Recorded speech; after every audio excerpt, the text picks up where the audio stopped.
Jumpa kembali dengan saya. Di kesempatan ini saya mau membicarakan beberapa hal penting ya saudara-saudara. Jadi begini saudara-saudara, kita lihat di belakangan ini, iman kekristenan itu diserang secara brutal.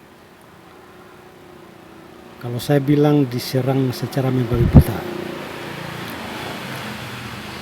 Terus begini saudara-saudara, kekristenan itu kan sudah eksis lebih dari 2000 tahun. Jadi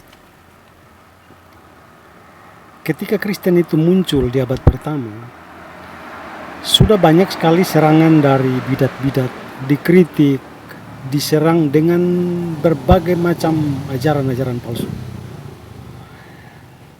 Dari sejak itu sampai hari ini, jawaban demi jawaban untuk hal-hal yang ditanyakan dari pihak luar Kristen ya, itu sudah dijawab.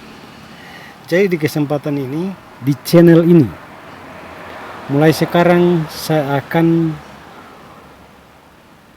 menjawab berbagai pertanyaan dari pihak di luar kekristenan, memakai para apologet Kristen yang telah menjawab pertanyaan-pertanyaan itu. Masalahnya begini, pertanyaan demi pertanyaan itu sudah dijawab berulang kali.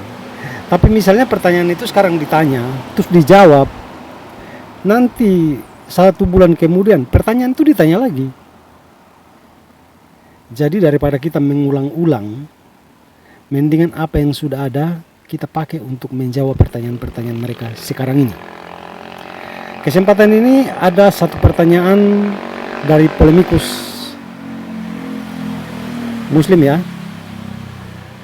dan sekaligus saya memberikan satu video untuk menjawab pertanyaan ini. Pertanyaannya begini saudara-saudara. Sekarang saya pengen nanya nih Pak, Lukas 4 ayat 44. Yesus itu sebenarnya tolong dibacakan Pak. Ya, Lukas 4:44 saya bacakan Pak ya.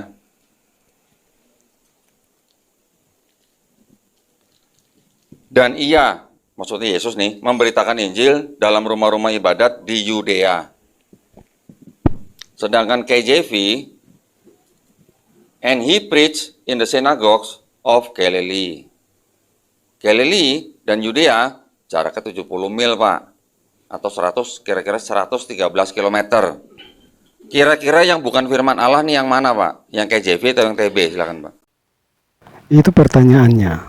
Sekarang saudara-saudara simak jawabannya.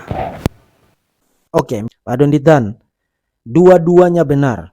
Yes, dua-duanya benar. Karena begini, kalau saudara membaca Injil Lukas dan Kisah Para Rasul yang ditulis oleh orang yang sama, yaitu Lukas.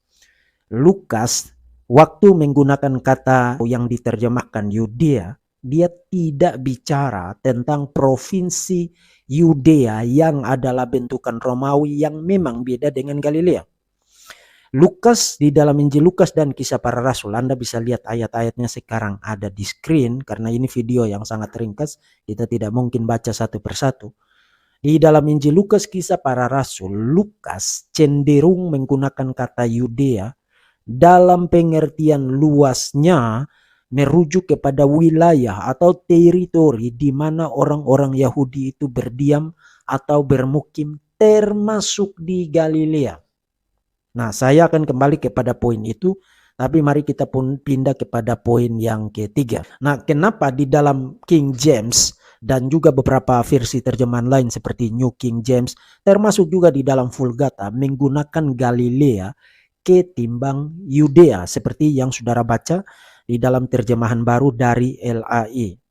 Karena sejumlah manuskrip memang menggunakan Galilea. Pertanyaan lagi, kenapa sejumlah manuskrip menggunakan Galilea ketimbang Yudea? Karena kalau saudara bandingkan dengan paralelnya di dalam Markus pasal 1 ayat 39, kemudian Matius pasal 4 ayat 18 sampai 23, lokasi spesifik di mana Yesus berkhotbah atau mengajar adalah memang di Galilea. Nah, kembali lagi kepada poin kedua tadi, dua-duanya sama-sama benar. Jadi kalau kita membaca Lukas pasal 4, Markus pasal 1, dan Matius pasal 4 secara kombinatif, secara total, kita dapat mengatakan Yesus berkhotbah atau mengajar di sinagog-sinagog di wilayah pemukiman orang-orang Yahudi di Galilea. Itu sebabnya tadi saya katakan dua-duanya sama-sama benar. Galilea itu lokasi spesifiknya, tapi Lukas bicara tentang Yudea dalam pengertian wilayah pemukiman atau tempat-tempat di mana orang-orang Yahudi itu berdiam. Yang keempat, yang mana yang firman Tuhan? Demikian Pak Donditan bertanya, apakah King James atau terjemahan Indonesia dari LAI? Saudara-saudara, itu pertanyaan dungu. Pertanyaan orang tidak sekolah, pertanyaan orang tidak belajar. Kamu mengajukan pertanyaan yang masuk dalam kategori kritik tekstual, tapi polarisasi firman Tuhan yang mana, King James atau LAI, itu pertanyaan tidak ditanyakan oleh para ahli yang pintar, yang ngerti, yang studi dalam bidang itu. Itu polarisasi yang miskin, polarisasi yang mendangkalkan, yang membuat kamu itu tidak belajar. Itu polarisasi begitu hanya digunakan oleh propagandis ignoran kelas jalanan yang sama sekali tidak berguna. Dan saya tidak heran itu keluar dari mulut seorang Donditan, ya. Akhirnya saudara-saudara, apa yang ditanyakan oleh Pak Donditan itu memerlukan sebenarnya satu sesi tersendiri untuk saya memberikan penjelasan tentang kritik tekstual. Saya upayakan akan segera ada waktu untuk itu. Tapi spesifik dari pertanyaan, isi pertanyaan itu sudah dijawab.